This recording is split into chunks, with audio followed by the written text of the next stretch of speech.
유리수와 유리해진 시간, 양심적 금융인 유리수입니다. 저번 시간에는 암 진단금에 대해서 알아봤는데요. 이제 암과 더불어서 이제 3대 질병이라고도 부르고, 혹은 암 플러스 2대 질병이라고도 부르는 이제 뇌와 심장에 대한 진단금에 대해서 알아볼 겁니다.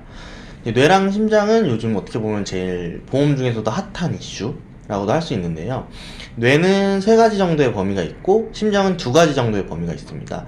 우선 뇌부터 설명을 드리면은, 제일 좁은 범위, 그러면서도 제일 위험한 범위가 이제 뇌출혈 해서 혈관이 터진 거라고 생각하시면은 이제 좀 와닿으실 거고, 두 번째 범위로는 이제 뇌졸중이라는 범위가 있는데, 이거는 뇌출혈이라고 해서 혈관이 터진 거, 뇌경색이라고 해서 혈관이 막힌 거를 모두 포함하는 범위라고 생각을 하시면 됩니다.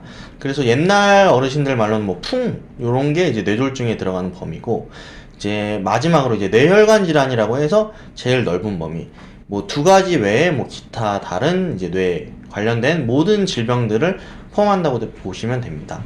그리고 심장 같은 경우에는 이제 급성심근경색이라고 해서 쉽게 말해서 심장마비, 그리고 두 번째로는 허혈성 심장질환이라고 해서 대표적으로 협심증이라는 질환이 있는데요.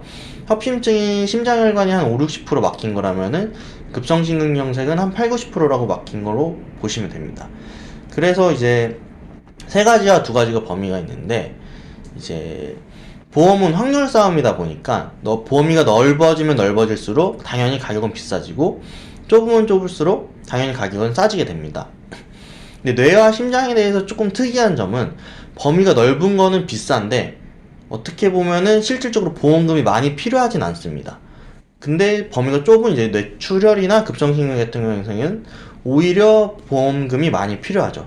저희가 몸으로 재테크를 하는 게 아니기 때문에 오히려 넓은 범위보다는 좁은 범위가 더 중요할 수도 있는 그런 진단금의 범위가 되는 거고, 실제 이제 옛날 보험들을 찾아보시면은 한 10년 이전 보험에는 뇌혈관이랑 허혈성이라는 범위 자체가 없었습니다. 그 당시에는 이제 제일 넓은 게 뇌졸중, 그리고 급성심근경색.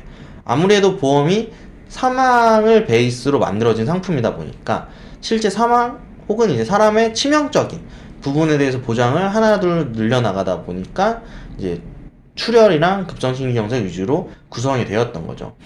그리고 이제 옛날에 특히 이제 생명보험사들 같은 경우에는 이제 뇌출혈이랑 급성심근경색만 있었고, 이제 손해보험사 쪽이 이제 뇌졸중이랑 있다가 이제 뇌혈관이랑 허혈성을 만들기 시작했던 거고, 그래서 요 부분은 이제 손해보험사가 좀 더 장점인 부분인데, 다만 이제 추세가 이제 서로 장점을 흡수해가는 추세라서 생명보험사에서도 되게 많은 회사들에서 뇌혈관이랑 허혈성이라는 범위를 만들었고 이제 판매를 하고 있습니다.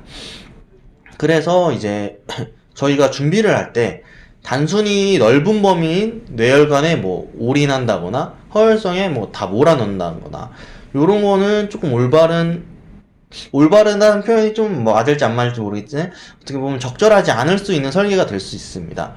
이제 뭐 뇌혈관 허혈성을 뭐 한 1,000만원씩 챙기고 뇌출혈 급성심근경색은 뭐 4-5천씩 챙기다든지, 아니면 뇌졸중으로 뭐 3-4천 챙기고 뇌출혈 뭐 1,000-2,000 더 추가하는 식으로 이렇게 계층 설계를 하는 게 어떻게 보면 제일 가성비 좋게 효율적으로 보장을 준비하는 방법이라고 할 수가 있습니다.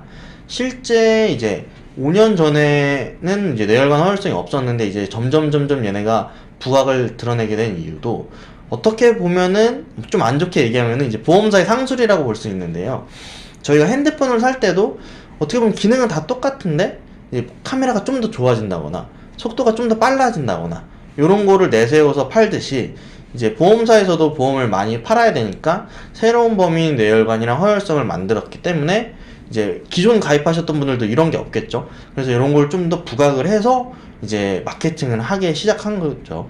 그러다 보니까 많은 설계사분들도 거기에 초점을 맞추고 계신 거고, 다만 이제 2대 진단비라 불리는 뇌와 심장에 대한 진단비에 대해서 가입을 할 때 유의할 점을 좀 말씀드리면은, 앞서 말씀드린 것처럼 요거에 너무 치중해서 나는 진단비만 가입할 거야 라고 하실 거라면은 차라리 요거를 좀 더 계층 설계를 해서 금액을 줄인 다음에 나머지 금액으로 수술비, 입원비, 후유장애 등 같이 전범위적인 보험을 준비하는 게 좋지, 너무 한쪽에 치우친 보험을 준비하다 보면은 실제 내가 어떤 질병이나 사고에 걸릴지 모르는데 그런 부분이 미비하게 될 수가 있는 거죠. 그래서 요거는 이제 많은 분들이 이슈가 되다 보니까 많이 아는 부분이라서 요런 부분을 좀 짚어드리면서 마무리를 짓도록 하겠습니다.